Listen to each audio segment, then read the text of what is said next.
Good evening. It is now 6:30. If you'd all please join me in standing the Pledge of Allegiance.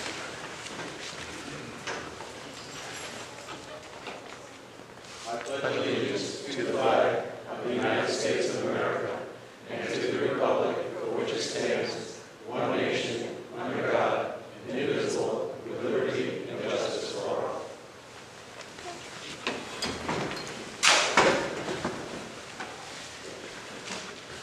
Roll call. Gary Stalwin. Here. Tom Sinkowitz. Here. Ed Norman. Ted Demain. Here. Adrian Ferrari. Don Cabela. Here. Linda Fedor. Here. Keith Sheila. Adrian did call me and inform me that he would not be able to make it to the meeting tonight. In his absence, I would like to extend voting rights to Linda Fedor. Yes. Tonight's meeting is a little bit different in that we do not have the minutes to discuss from the previous meeting. So at this point, I would like to welcome Superintendent Paul Brenton to the mic so that he can begin his presentation for the Board of Education budget for the year 22-23. Thank you. I'd like to let members of the Board of Finance know and members of the public that we do have copies of what I will be referring to here in the back of the room. If you're looking for it, and I'll be referring to it as we're speaking through. Many people brought their budget binders, which is excellent, and I'll speak to those items if you have any questions as well. Speaking through the budget priorities, our priorities as a district were, of course, to maintain our vision and focus while supporting the climate of the schools. Our budget focuses on efficiency of operations, academics and assessment, acquiring and developing talent, and giving students an opportunity to be leaders of their own learning. When we speak through primary changes that you're going to see in literacy, in academics and assessment, you'll notice one of the district's major pushes next year, which is reflected in the budget, is a push forward to the development of new curriculum in literacy and numeracy pre-K to 6, specifically bringing in a new elementary reading program to all of our elementary schools. You're also going to see a push to the budget to have meaningful, rigorous, and engaging coursework in science, coding, computer science. We've added gifted and talented programming, and we've built project-based learning at all levels. In responding to some of your questions, you'll see me answer and speak to a few of those items. In terms of operation, you're going to see that I've made some operational changes in next year's budget, which I'll speak to specifically. The most important of which is in moving many of our bargaining units to HSA plans. You'll see that I'm increasing the resources in HSA and human resource management. You're seeing that we're going to be distributing some of the capital management responsibilities. I'll be talking about the distribution of early childhood responsibilities based on the pending retirement of one of our administrators. And I'll be talking about some logical alignment of the management responsibilities. Because administrative changes are important to the community, I wanted to be very straightforward and speak to the fact that this budget shows a change in the position of Director of Early Childhood and Curriculum and Grants. That individual has announced their retirement for next year. We will be formally accepting the retirement of that employee who's been with us for 42 years on April 13th at the Board of Education meeting. We will then be having a new Director of Talent and Instruction, which will handle both curriculum instruction and human resources. This is a very similar model that many districts our size utilize and absorbs the ability to ensure that your staff is evaluated to the instruction and that you're hiring people aligned to the vision. Additionally, you'll see that we're taking away those early childhood responsibilities from that position and aligning early childhood with the early childhood special education. This again is a very efficient way to look at this, as the early childhood programming aligns with the work that we're doing very early on meeting the needs of students. Neither of these positions has a negative budget impact, and in fact, as you look through the budget, you'll see that these changes are being made without costing the town of Plainfield any more money. So first and foremost, let's speak to the budget itself. The budget that's being presented today is $36,489,209. That marks a 1.38% increase over the previous year's budget. When we originally presented our budget on January 15th, it was a 1.72%. However, through the previous months since January at the Board of Education meetings and getting feedback from the town, I've reduced that to 1.38. If you take a look at the budgets over the past 4 years, you'll see that in 2020 we had a negative 1.8% increase. In 2021 we had a 0.08% increase. And in 2022 we had a 0.13% increase. If we take a look at the enrollment that we have in district, our enrollment is holding steady at around 2,000 students. I have included for you the enrollment for all grades. This past year our enrollment was 19,078. We are anticipating to be around 19,084 next year within our enrollment, as we are already seeing a lot of families who withdrew for homeschool, particularly at the elementary level, have already started re-entering into our schools and have announced that they're going to be re-entering at the elementary levels within next year. When we take a look overall at our enrollment trends, which are also included, you'll note that our highest enrollments that we saw as a district were occurring around 2012, when we were about 2,500 students. At this time, since 2012, we are down approximately 500 students as a district. When we take a look at class sizes, within your packets, I've also reported out our class sizes. You'll note that this budget moves forward with class sizes of approximately 18 at Shepherd Hill in kindergarten, and approximately 16 and 17 in grades 1, 2, and 3. At Moosup, those are approximately 18 and a half, 18, 16, and 17 in grades 1, 2, and 3. When we take a look at the projected class size of Plainfield Memorial School, we're looking at 18 and 21, and at the middle school, we're looking at projected class sizes of around 19. When you look at a class size of 18.75, understand that things fluctuate, children have individual pieces. We also are seeing an increased enrollment in our elementary schools, and we anticipate those class sizes are going up as well. When we take a look at efficiency of operations, I'd like to note that Plainfield, our per pupil expenditures is $16,937. That is among the lowest in Eastern Connecticut. It is, in fact, one of the lowest in the state of Connecticut for districts with a high school. This chart with the red bar plots where we are in Eastern Connecticut with the regional districts for our per pupil spending. The only districts that are spending less than us per pupil are Brooklyn and Woodstock, both districts who do not have a high school. And I would note that the gap between us and the first district with a high school for per pupil spending is approximately $2,500 per student.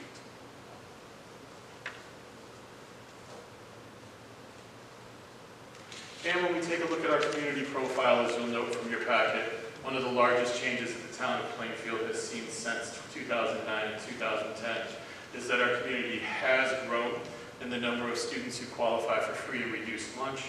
In 2009, 26% of our students qualified for free and reduced lunch. In 2021-2022, 57.3% of our students qualify for free and reduced lunch. So we're seeing over half of our students meeting that state level for poverty within the school district at this time. When we take a look at our allocation of resources, I really wanted to speak to this particular slide right here, and there's a reason why I highlighted the two green sections. Understand that for my administrators as a school, when they build our budgets, we start with the assumption that we're going to justify every single line item. Every single department meets individually with myself, Mr. Lucier, and Mr. Sugarman to speak to what we have. When we're speaking to those pieces, there are some items for us that are fixed. Fixed for us are largely salaries and benefits through contract. Our transportation is in the second year of a 5-year contract, so at this point our transportation is a fixed amount. When we take a look at tuitions, those are by and large fixed and driven by student need, and I can expand on tuitions as we have them. And when we take a look at utilities, I'll speak to how we've slightly increased our utility number based on increased costs for next year. However, we're also looking to try to find some efficiencies there.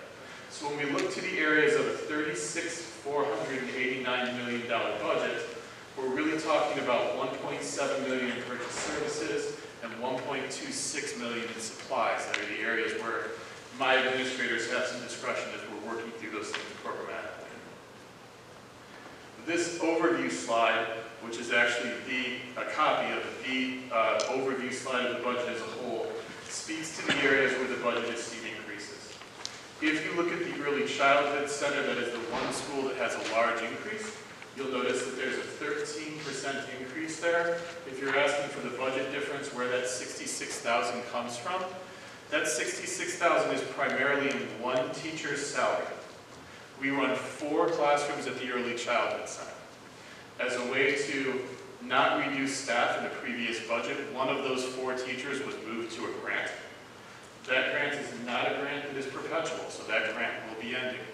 It is the one teaching position that I've restored in this budget to ensure we're going to maintain 4 teachers at our Early Childhood Center.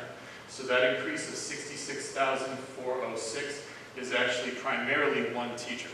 If we take that one teacher out and were to leave that one teacher in the grant, that would go down to an overall increase at the Early Childhood Center of about $8,000. When we take a look at the other schools, you'll note that Shepherd Hill has a 0.21% increase. Lusop Elementary has a 2.9% increase. Look at Plainfield Memorial, 2.11. Plainfield Central, 2.08. The high school, we made some staffing changes there to keep costs down, so you can see that comes in almost at a 0.02%. And when we take a look at the pupil services is always one area we work to control costs. That comes in at 0.85, which is under 1%. Overall, when we speak to other places, the largest place where you'll see savings there is in fixed charges, that's health insurance. And when I speak specifically to those other items, I'll walk through and talk about how we get to 1.38, where we see cost savings and where we're actually seeing expenditures. So let's talk specifically first at pupil services. You'll notice that we've worked very hard. Mr. Sugarman's done an outstanding job trying to keep the total pupil services and non-co-op budgets flat for the past few years. When we take a look at the full pupil services budget, you'll notice that the primary elements of pupil service budget, that big purple part of the pie, are salary. Salary makes up about 64% of that budget. The small blue part is tuition, which is about 29% of the budget. The other pieces are programs like adult eds, STEP, and other places where we do some work. The yellow piece is actually pupil services contribution to the pension plan. When we take a look at where the money goes in pupil services, you'll notice again the purple at the bottom here is salary, that is the bulk of where money goes, and you'll notice that the blue there is tuition and the green is all other expenses. We try to do the best job we can with pupil services, keeping programs in district, utilizing the space we have to run strong programs in district. Understand that one child who comes into our district who we're not able to service and may need an outplacement can run over $100,000. In fact, we just had a child move into district who's currently hospitalized. It's a first grader. We know when the child comes from the hospital, that child's going to have an outplacement recommended. We estimate that outplacement will be at least $85,000. These are things that come into the district and other places if we're unable to provide programming. So you'll notice Mr. Sugarman and our team do everything we can to try to provide this programming in the district. Some additional budget drivers, I'm going to speak to the major ones here. On the left side, and this is highlighted in your packet, are the categories where we see increased budget. The largest area of increased budget we see is in per pupil transportation. There is $192,000 in non-certified employee salary. That's all non-certified employees. That's paraprofessionals, custodians, secretaries, that entire group of employees. Pension and retirement, per the town's request, we've increased our contributions by $100,000 next year. Our other equipment line increased $77,000. I'll speak to that. That's primarily restoring computers to the district budget from the technology plan. Social Security is a fixed cost, as you know. Certified salaries, we've tried to make cuts and changes to keep that low. That only increases $67,000 within this particular budget. I'm sorry, certified salaries is $44,000. Heat energy, as we all know, is going up, as are other pieces. And tuition, we see a slight increase. So let me walk through some of these. Our largest driver here is, in fact, salary, as you notice, the 192, 44, and 29. So we're finding ourselves at approximately 265,000 of the full increase is locked in by contract, by salary contracts. By and large, this graph shows where our salaries are, and we've done the best job we can trying to keep this flat. When you take a look at our certified salaries of $15,144,000, our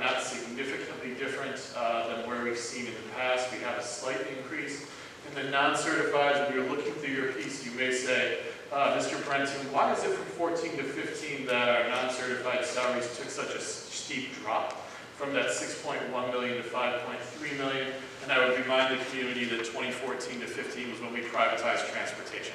So that was when our bus drivers came off of our docket and our transportation came into another location within the budget. As noted previously, our pension contributions are scheduled to increase by $100,000 next year. That's our third largest budget driver. When we take a look at insurance costs, you'll see that we're anticipating an insurance reduction of about 13.3%, down to $4,476,891. That's primarily due to the health savings plan that the majority of our bargaining units, our teachers, our administrators, myself, are moving to next year. When we take a look at that, I can speak to this piece a little bit more comprehensively. We are in a healthy place at a 13% reduction. Our monthly cash deposits right now are about $527,000. Our projected year-end balance for our health insurance account is approximately $2.3 million. Heat energy is one place where we expect items to go up. And when we take a look at overall utilities, we're anticipating an increase in our overall utilities from $1.76 million to $1.25 million. And I'm actually going to ask Mr. Lucier to step in case I get these numbers wrong, but this is primarily driven by a kilowatt charge increase from 8.5 to 10.2 cents per kilowatt. As you might imagine, for a district that's using approximately, Mr. Lucier, 14 million kilowatts?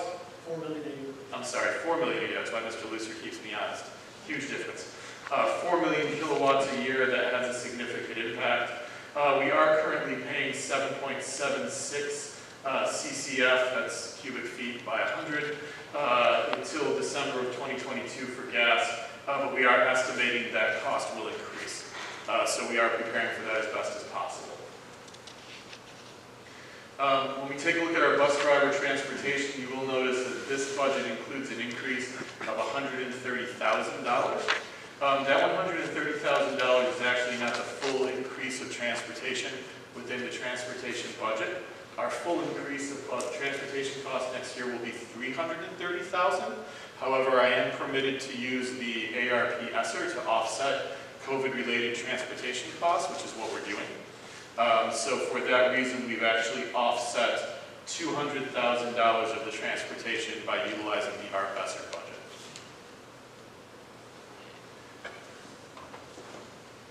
The capital improvement budget, if you notice, we've done a lot of pieces to try to tackle individual projects this year. I can speak to the entire capital improvement budget separately. It's within your packets and budgets at the end. When we take a look at where the capital improvement budget falls in the district, we ourselves have actually reduced our district funding for capital improvement as a district. It's one of our reductions, given that we're utilizing the 2% set aside and we're working to tackle as many projects as we can this year. When we take a look at the impact of tuition, I've given each member of the Board of Finance a sheet that speaks specifically to Sterling tuition. You'll note that my tuition numbers are down from previous tuition projections. We're very confident that those tuition projections are accurate, which are on that sheet. And if you look very closely at those tuition numbers, as someone savvily pointed out, my Sterling tuition numbers are about $16,800 below what my full tuition projections are next year. That's because I have students that are not in Sterling who are paying tuition, which is where that other student comes from.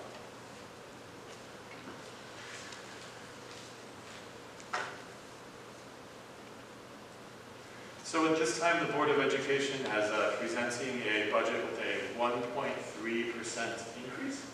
And I'd like to take the time to answer any questions you have and then speak to any other items you may have from this year's budget.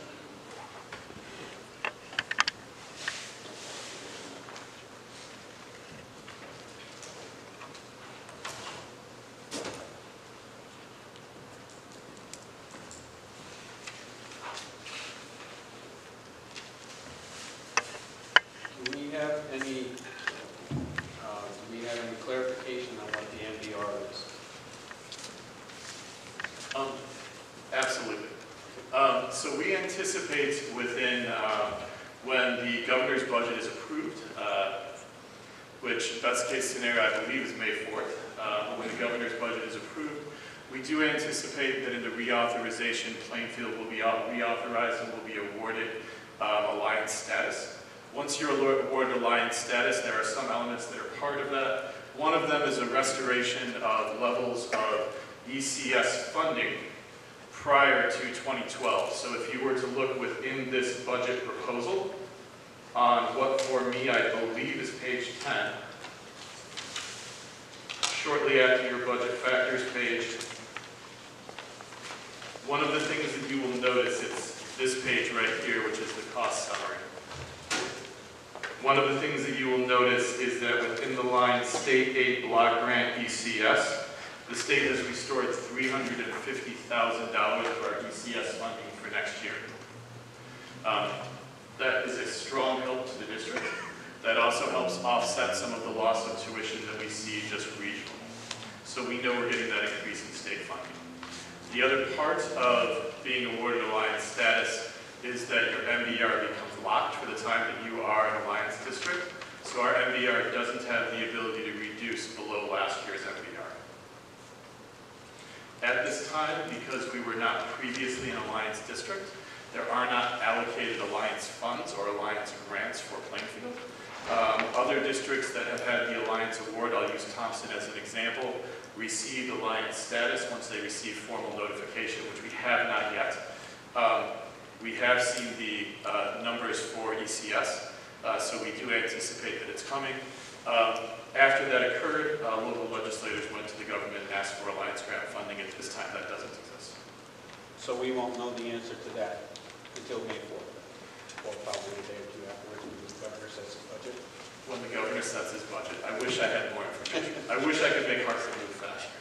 I wish I could make all governments at the state and federal level move faster. So it hasn't been official on the alliance yet, or? It's not official from the state yet. However, I can speak to I know it's on Thompson. their website now, so. Is it on their website now? I downloaded it, yeah. Fantastic. You're ahead of the governor's budget.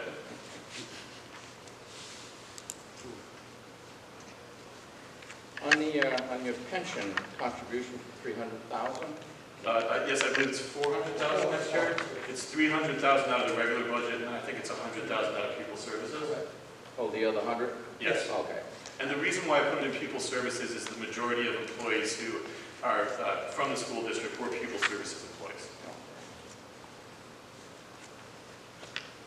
Good question. And I'm excited to see what you got from the state website. On the transportation, so you have, what is it, $2,722,000 and change. Out of that, the 200,000 comes off the ARPS. the 2989, 2,989,892. Is that part of the contract? The 200,000 has been taken out. Off of that? Off 2 million? That's the net. That's the net. Yeah. No, it's actually 200,000 over that is the contract. It runs us approximately $78,000 per bus for a year. Because I know you have 2,722,000 and change. Yes. Well, I was looking at the transportation tab. The total budget was 2,982,000. So subtract that, the 200 grand from that. On the transportation tab. Let me make sure I answer your question. Okay. Because I don't think the numbers still don't add up. The transportation account that you see on the front page is made up of the paraprofessional labor, which is 100,000, and then there's 2,772,000 of transportation, Yeah. and then 166,000 for fuel. But Right. I see what you're saying. There's Okay. a disconnect now between what's on this sheet, 2,989,000 and the sheet. So that's that we 270, have. okay, 720. 722. The detail sheet. 27, okay, that's that one, okay. So the 2,000,007 has the $200,000 already removed. It does? Yes. Now, in the contract with DACO, is there, it's a 5-year contract? Yes. Now, you have pricing for each 5 years? Yes. Because when you sent it to me, I don't have that page. I have like I have the unit pricing, the schedule for the unit pricing. I'll check what I sent you. I thought it was on one of the last pages. Nah. Okay, I'll check that. Yeah, because I know the old contract had 5 years and how much it was for each year. Right, I thought it was I on don't the one I have that sent you. page. I'll check that. Yeah. If you go to the detail, Mrs. Delamore, in your detail packet for transportation, Yeah. if you go to page 1, Yep. do you see the 2,772,000? Yes, yeah. Okay, do you see the 200,000 ARP estimate? Oh, okay, yeah. That's where it's been pulled out already. Oh, okay. That 2,000,007 is the net. Okay. That make sense? Yeah. Okay. I'll put a note to myself to get you that pricing schedule. Now, I have an issue on this thing's falling apart, but on the fuel cost, you still have 166 there, but you have 171. Yes, because in the district, we pay for the fuel for our district facility vehicles Yeah? of roughly 10,000. So, that's going to be enough? It seems to be. We had long discussions about this when we adjusted the heating and the electrical, about where we were for that. You're $2,000 lower than last year. Well, it might be an area that we should look at. I'm hopeful that our fuel prices do come back down. I'm probably being exceptionally hopeful. But that's what the assumptions were at the time that we put the packet together.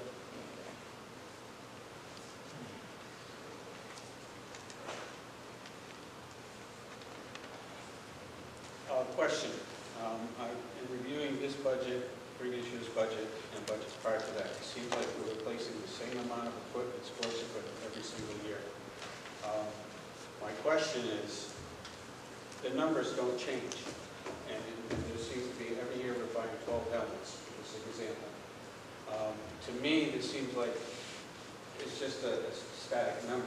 Should there be some fluctuation with that? And So what creates the need for the additional helmets? I mean, I know it's trivial. So this is a great question. I'll let you finish. Okay. I mean, what's the life expectancy of the helmet?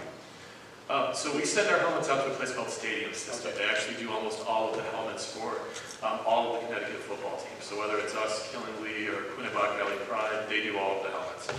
We have other vendors we work with as well. We send every helmet out to Stadium Systems.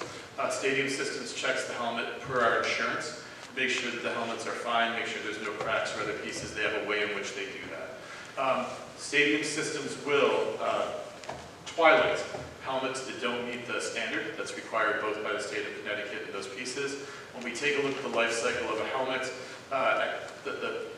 I'm smiling as I say this, it depends on how it's played. I mean, if it was worn by, nothing against kickers, but if a kicker wore it all season and never got tackled, that helmet may last longer than a lineman's helmet. Stadium Systems is actually the group that does that. We average anywhere between 8 to 14 helmets a year. Based 4th and 5th grade cross country is really great. You're buying t-shirts and shorts, and you know, I'd like to have as many sports that cost that amount as possible. How many football players do you anticipate this year? That's a great question. I'd have to work with Dr. Bickett specifically on that. I think right now we're looking in the neighborhood of 29 to 30. It's a smaller number, but we've got a strong youth program in town. We're doing everything we can to support youth sports. The school's been pushing out for soccer, baseball, and for Plainfield Youth Panthers information. I do know that youth soccer is up about 100 members. I'm told that youth baseball is up significantly as well, though I don't have the specific number. And we just sent out information to the youth community on football. Did you have a spring training for football? We can't have, well, so let me rephrase this. We can have conditioning, we can't practice in pads at the state. Did you do that? I don't know if they've had that yet. Is it possible only 13 guys showed up? Lots of things are possible. We're still running other sports. It makes me believe that I'm not gonna have much of a football team. As far as the youth program goes, is that still intact? The youth Panthers, Yeah. they were in the fall. I went to their events.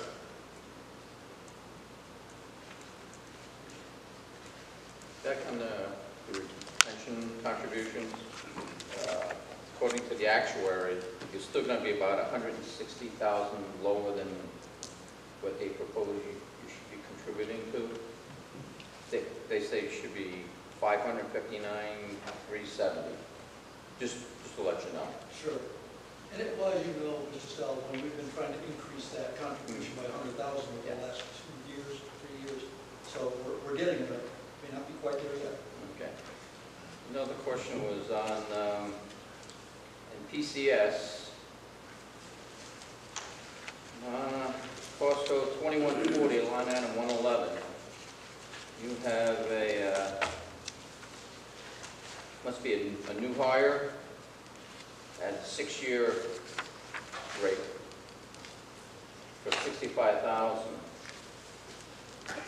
But in the pay scale, you don't have a $65,000 in the 6-year,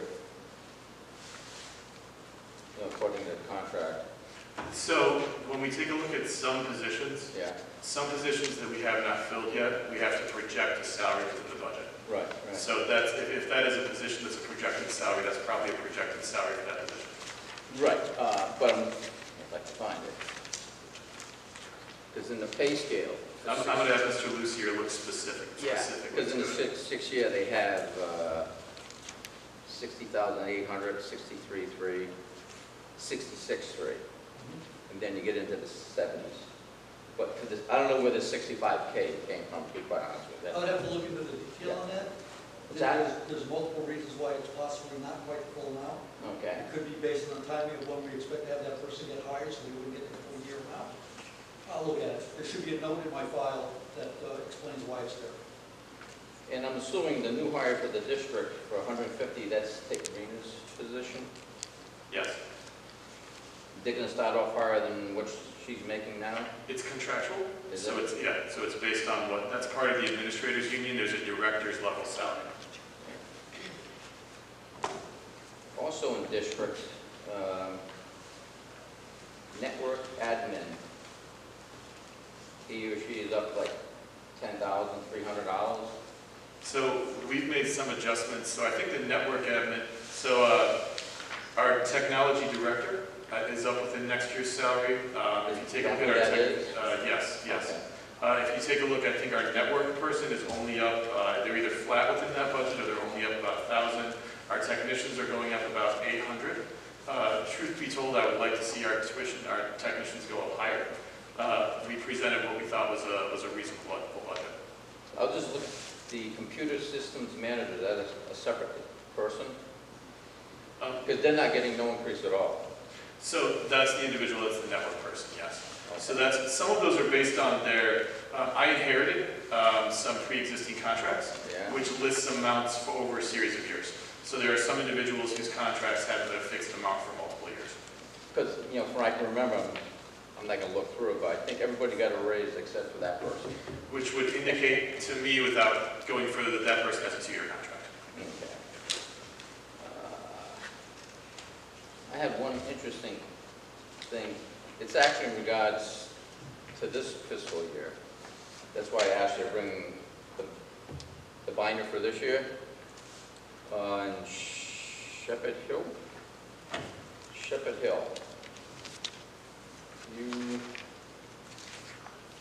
When this budget was approved, you had a position there, grade 1.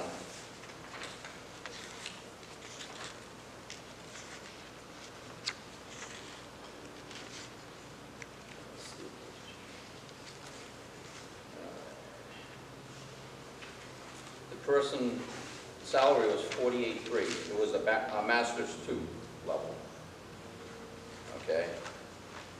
In the same year, in this binder, let me ask you, when a person goes up in step, is it, I don't know, Seniority by year, or? It's a variety of things. It could be based Talent on, and by- no, it's by contract. So it could be based on degree. It could be based on years. So Okay. there's really two things: passage of time and acquiring of the degree. Some of the places, though, and recognize this in the contract, if you look within the teacher's contract, there are many years, last year's contract being one of them, where teachers are frozen on step. So that impacts it as well. So there are individuals who go up in degree, but may not actually move up in step. Right. Our teachers have been frozen on steps, if I go back over the last decade, more than once. Well, this person was actually quite the opposite. This person went up in degree and went up 11 steps in pay in the same year. Let me walk over and look what you're looking at. It went from a master's 2 to a 6-year 13.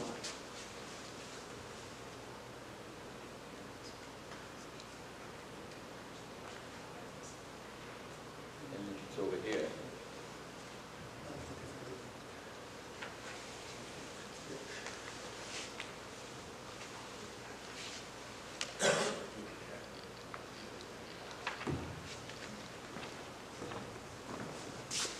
I'll work with Mr. Lucier on Yeah. what that is. Oh, I will tell you sometime, I can see going up a couple of steps, but, you know. I didn't develop last year's budget, Yeah, so I okay. wasn't sure where people were placed on those steps.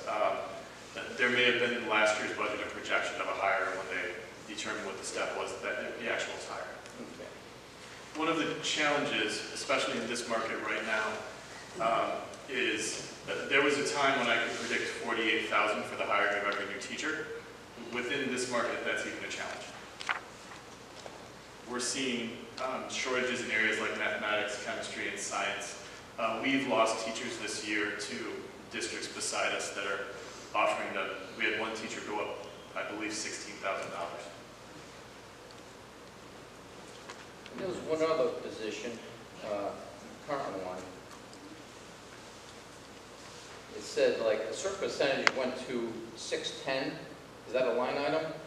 That is a grant. A what? That'd be a grant, school readiness. And what's 520? That is the IDEA 619 special education. So this person, when it was approved, was at 82.3. And in this binder, this person's down to 27,406. Because it said 54% went to 610. Correct. Correct. What you see in front of you is the Board of Ed's operating budget. Yeah. If the person has some of their dollars associated to a grant, it's not going to be reflected there, it'll be reflected on the grant. So if they were 82,000 last year, and then only a portion of them remains. So when it was approved, they were at 82.3. What Yeah. does it give you a step in grade level to the right of that, Mr. Stalboy? It should be a same grade or a step up. Like, was this person a 6-year or? Yeah, I'll check it real quick.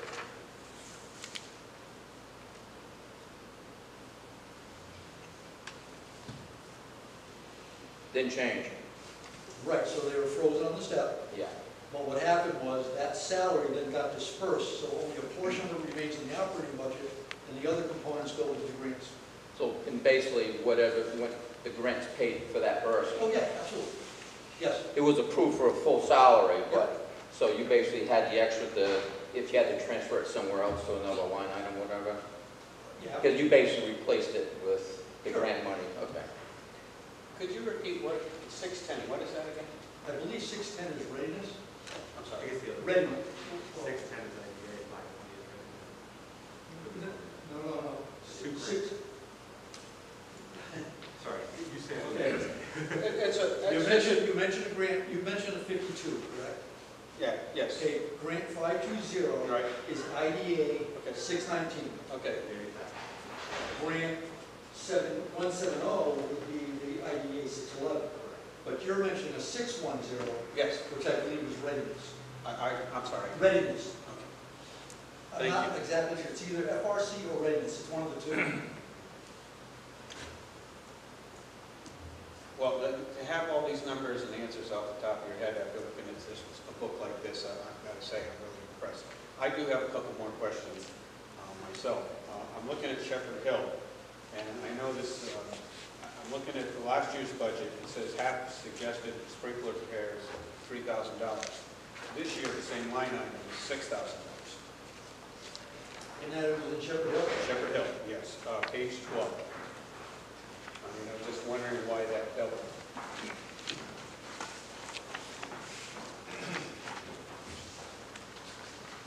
So I can speak to how we build those numbers. We build our capital improvement numbers based on existing quotes. I can't speak to last year's numbers. I can tell you that there are some quotes that are coming in much higher. Asphalt is one, based on oil and other pieces, where we had some asphalt quotes last year that we were excited about that were about $9,000. We just got an asphalt quote that came in at $15,000 for a job that we had estimated would be $9,000. So when we developed this budget, I went back out and asked individuals to re-get quotes. We are getting some quotes that are higher. One quick thing. Why, there was no capital improvements for Shepherd Hill in the budget? Some of those are moved to other places. Okay. Again, I had to, in building this budget and trying to be fiscally responsible, I had to look at where I had. I think it'd be some maintenance or something to do in this. We are tackling those projects as I put in my capital improvement reports to the board of the town. I mean, I'm conservative, fiscal conservative, but I also know we may need some money too, so. Well, specific to Mr. Saddlebaum, Yeah. the main entrance door replacement, that was moved to the capital plan, so it would be part of the operating plan. And then the gym floor refinishing is from the 2% set aside, so it won't be in the operating plan. All right. That's what those two items went to. So it went to the 2%. One was capital. Kept that zero out, Yep. zeroed out? Yes. And if I could back up to the prior question on the half suggested sprinkler repairs, this would be an assumption on my part, so bear with me on this. It's possible that the current $3,000 was not spent on the sprinkler system half charge. So if they didn't, they most likely meant to do the full charge for next year. It's just that naming convention didn't change. Because you'll notice if there's anything on this packet that you're looking at that doesn't have a color-filled cell, I get that input from the administrator. If it's a color-filled cell, I put it in there, or it's a formula. So it could just very well be that the sprinkler wasn't repaired this year, and they're expecting to do the whole job next year. Okay.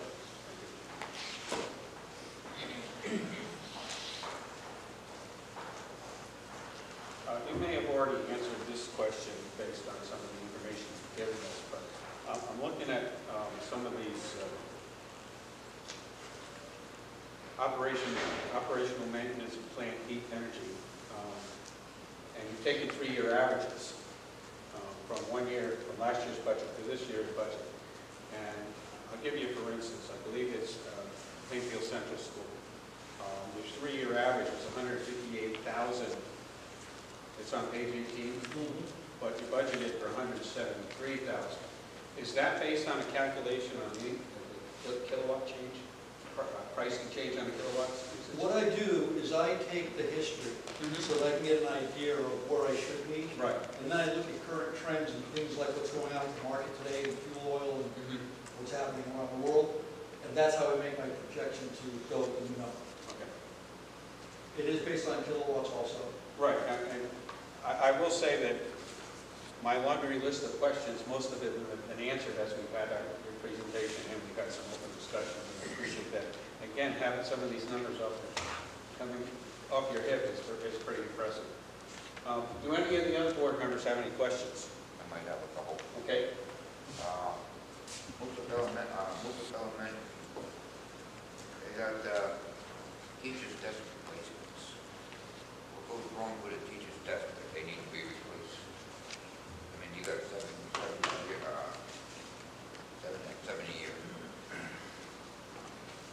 That is something that the administrator would have given us. If they feel that their staff is looking at tired desks, they may feel it's time to replace them.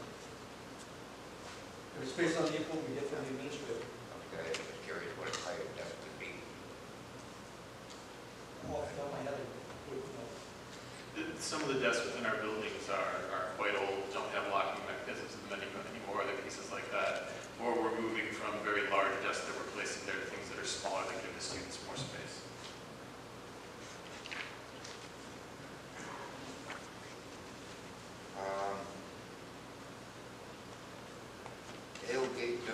Tailgate debris removal. Where are we at, what school? On, well, this Moose Elementary School, looks like you got a 3-school split of tailgate debris removal. That just picking up trash from any event or something. I don't know, what page, sir? Page 18.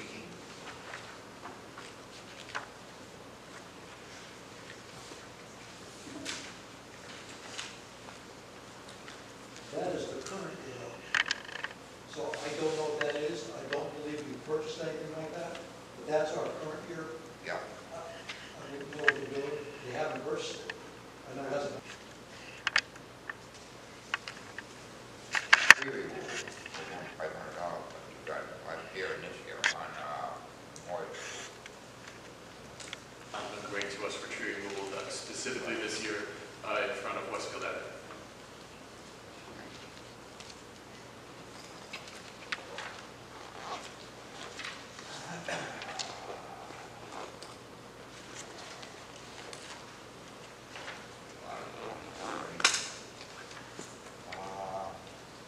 Central School, miscellaneous athletic supplies, replaces that went up by $3,000 from last year. That would have been given us by the athletic director, so there would be support for that somewhere in her files.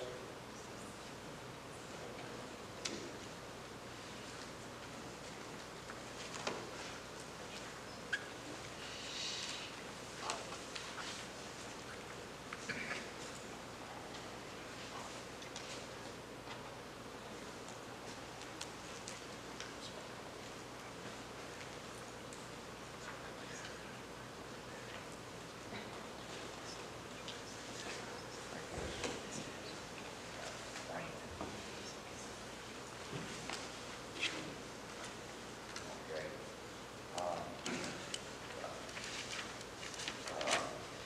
Going back to where Dean started earlier, when he talked about helmets, I had a question about baseball. What's a CIAC baseball? And do we really lose $25,000 in a year? I know we probably lose some, somebody's a good hitter. So we will purchase new baseballs the same way you would purchase new tennis balls each year based on the fact that you have to have certain balls for competition. And with all sports, you have to have certain balls. Volleyball is a big sport in which balls are replaced. So we'll be replacing balls every year so that they're hitting on a fresh ball, which would be what the team would need for the season. What happens to all the old ones that are left over there? I don't know the answer to that. I can find the answer. We should give it a little league. I'll find the answer to that.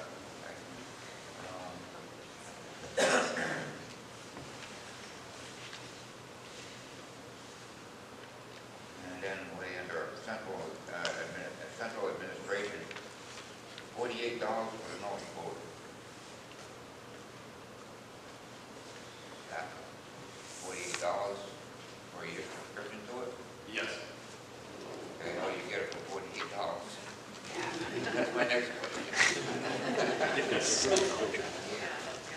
It may be just that that's our renewal price of what we have for the North Bulletin. Okay. I just paid $48 for like a month. Yeah. Okay. I should recheck that rate. I will say having a subscription to the North Bulletin is very important for us. It lets us see what's going on in the community. I'm not arguing that subscription. I just wonder how you get it. I don't think we should ask questions. Okay. One thing. I went through the binder a while back, tried to do my own cutting like I normally do, and I come up with $729,046. That's with a couple of admins in there. Without them, I came up with $452,444, just FYI.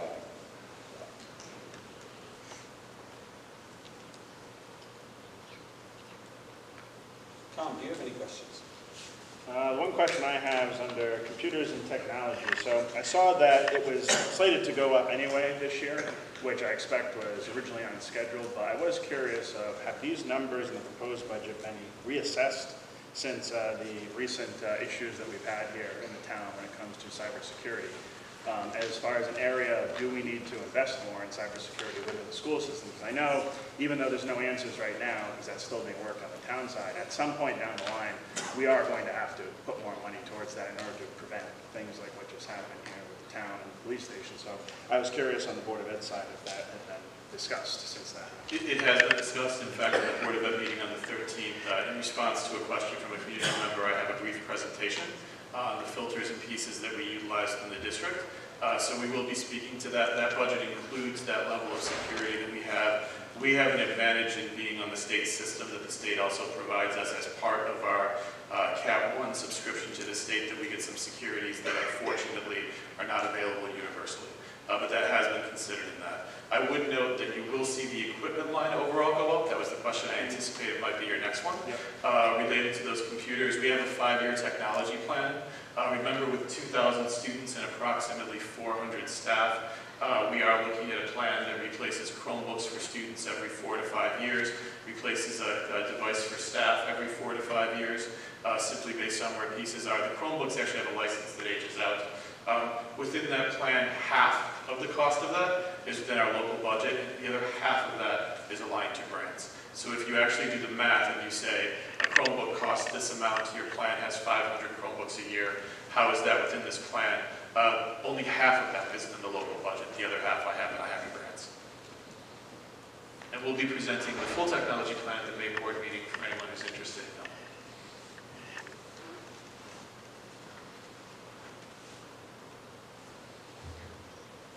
Are there any other questions from the board?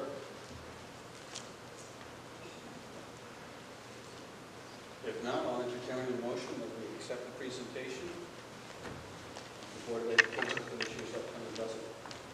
Make that motion.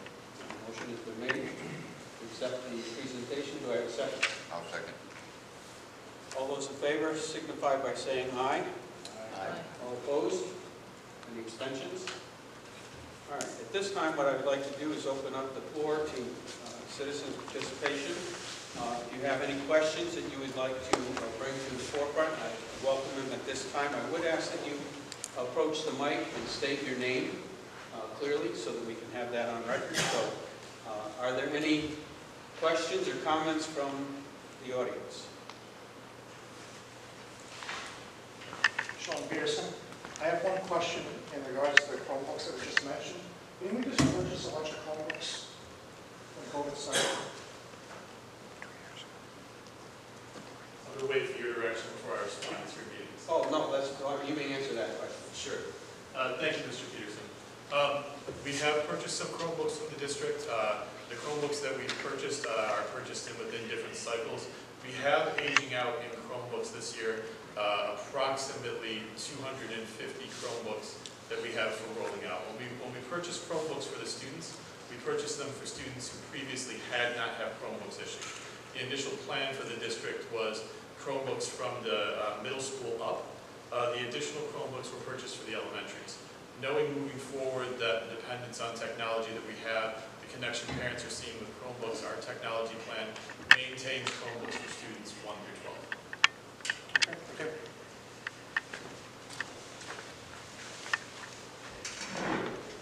Are there any other questions?